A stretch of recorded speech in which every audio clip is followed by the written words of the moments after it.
Greetings, Harish. I have heard you hold the world record in debate competition wins against humans, but I suspect you've never debated a machine. Welcome to the future. I will argue that we should subsidize preschools. We are going to talk about financial issues, but not only about them. In the current status quo, we accept that the question of subsidies goes beyond money and touches on social, political, and moral issues. Let me start by examining the main claim from Project Debater.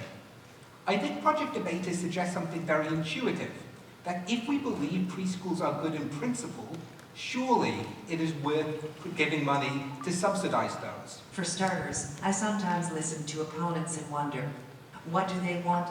Would they prefer poor people on their doorsteps begging for money? Would they live well with poor people without heating and running water? Giving opportunities to the less fortunate should be a moral obligation of any human being, and it is a key role for the state. To be clear, we should find the funding for preschools and not rely on luck or market forces. This issue is too important to not have a safety net. Next, I think that Harish Natarajan raised the following issue. There are more important things than preschools to spend money on. The state budget is a big one, and there is room in it to subsidize preschools and invest in other fields. Therefore, the idea that there are more important things to spend on is irrelevant because the different subsidies are not mutually exclusive. I believe the following example from a related field will explain what I am trying to say about subsidy policies. Research shows that child care subsidies to low-income parents enable those parents to enter and remain in the workforce. To be clear, my intention is not to leave a suitcase full of money for everyone to grab at will. We are talking about a limited, targeted, and helpful mechanism, as in this example. So I want to start by noting what Project Debater and I agree on. We agree that poverty is terrible. It is terrible when individuals do not have running water. It is terrible when they struggle to make ends meet, and they are struggling to feed their family. It is terrible when they cannot get health care to cover their child, to even provide them the basics they need in life. That is all terrible. And those are all things we need to address, and none of those are addressed just because you are going to subsidize preschool.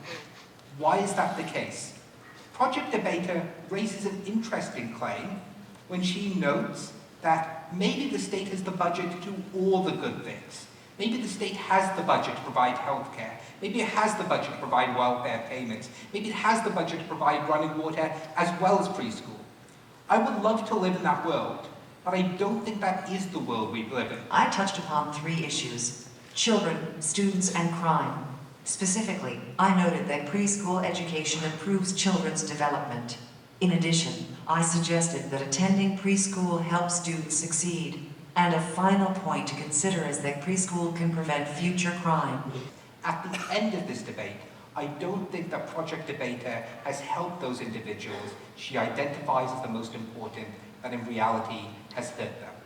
Natarajan, his first vote was 13%, his second vote was 30%. He pulled up 17 percentage points. That is it. Harish Natarajan arguing against the resolution subsidized preschool declared outright.